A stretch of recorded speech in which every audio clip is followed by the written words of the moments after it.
ಏರ್ಪೋರ್ಟ್ನಲ್ಲಿ 5.19 ಕೋಟಿ ಮೌಲ್ಯದ ಗಾಂಜಾ ವಶಕ್ಕೆ ಪಡೆದುಕೊಳ್ಳಲಾಗಿದೆ. ಕೆಂಪೇಗೌಡ ವಿಮಾನ ನಿಲ್ದಾಣದಲ್ಲಿ ಗಾಂಜಾ ಜಪ್ತಿ ಮಾಡಿರೋದು. ಬೆಂಗಳೂರು ಗ್ರಾಮಾಂತರ ಜಿಲ್ಲೆ ದೇವನಹಳ್ಳಿ ಬಳಿಗ ಏರ್ಪೋರ್ಟ್ 5.19 ಕೋಟಿ ಮೌಲ್ಯದ 16.54 ಕೆಜಿ ಹೈಡ್ರೋಫೋನಿಕ್ ವಶಕ್ಕೆ ಪಡೆದುಕೊಂಡಿದ್ದಾರೆ.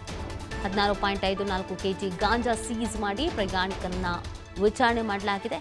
ಕೆಂಪೇಗೌಡ ಏರ್ಪೋರ್ಟ್ ಕಸ್ಟಮ್ಸ್ ಅಧಿಕಾರಿಗಳು ಈ ಒಂದು ಕಾರ್ಯಾಚರಣೆಯನ್ನು ಮಾಡಿದ್ದಾರೆ. ಬ್ಯಾಂಕಾಕ್ನಿಂದ ಬಂದಂಥ ಪ್ರಯಾಣಿಕನ ಬಳಿ ಗಾಂಜಾ ಪತ್ತೆಯಾಗಿದೆ.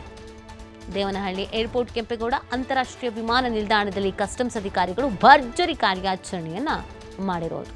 5.19 ಕೋಟಿ ಮೌಲ್ಯದ ಹೈಡ್ರೋಫೋನಿಕ್ ಗಾಂಜಾವನ್ನ ಸೀಸ್ ಮಾಡಿಕೊಳ್ಳಲಾಗಿದೆ.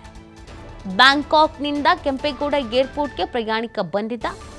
ಈ ಸಂದರ್ಭದಲ್ಲಿ ಲಗೇಜನ್ನ ತಪಾಸಣೆ ಮಾಡಿದ್ದಾರೆ. ಅವಾಗ ಡೌಟ್ ಬಂದಿದೆ, ಏನೋ ಇದ್ದಂಗಿದೆಯಲ್ಲ ಅಂತ. ಹಾಗಾಗಿ ಬ್ಯಾಂಕಾಕ್ ಪ್ರಯಾಣಿಕನ ತೀವ್ರ ತಪಾಸಣೆಯ ವೇಳೆ ಇದು ಪತ್ತೆ ಆಗಿದೆ. ಈ ವೇಳೆ ಲಗೇಜ್ ಬ್ಯಾಗ್ನಲ್ಲಿ ಹೈಡ್ರೋಫೋನಿಕ್ ಗಾಂಜಾ ಪತ್ತೆ ಆಗಿದೆ ಅನ್ನೋದು ಗೊತ್ತಾಗ್ತಾ ಇದೆ. 16.54 ಕೆಜಿ ಗಾಂಜಾವನ್ನು ಸೀಸ್ ಮಾಡಿದ್ದಾರೆ. ಪ್ರಯಾಣಿಕನನ್ನು ವಿಚಾರಣೆ ಮಾಡಲಾಗ್ತಾ ಇದೆ. NDPS ಕಾಯ್ದೆಯಡಿ ಪ್ರಕರಣವನ್ನು ದಾಖಲಿಸಿಕೊಂಡಿದ್ದಾರೆ ಕಸ್ಟಮ್ಸ್ನ ಅಧಿಕಾರಿಗಳು. ದೇವನಹಳ್ಳಿ ಬಳಿಯ ಕೆಂಪೇಗೌಡ ಅಂತಾರಾಷ್ಟ್ರೀಯ ವಿಮಾನ ನಿಲ್ದಾಣ. ಸಾಕಷ್ಟು ಘಟನೆಗಳು ನಡೀತಾ ಇದೆ ಇತ್ತೀಚೆಗೆ. ಈ ಥರ ಕೆಂಪೇಗೌಡ ಏರ್ಪೋರ್ಟ್ನಲ್ಲಿ ವಶಕ್ಕೆ ಪಡ್ಕೊಳ್ತಾ ಇರೋದು, ಅದು ಕೂಡ ಬ್ಯಾಂಕಾಕ್ನಿಂದ ಬರ್ತಾ ಇರುವಂಥ ಪ್ರಯಾಣಿಕರ ಬಳಿ. ಸ್ವಲ್ಪ ಅಲರ್ಟ್ ಆಗಿರಲಾಗಿದೆ. ಹಾಗಾಗಿ ತೀವ್ರ ತಪಾಸಣೆಯನ್ನು ಮಾಡ್ತಾ ಇದ್ದಾರೆ.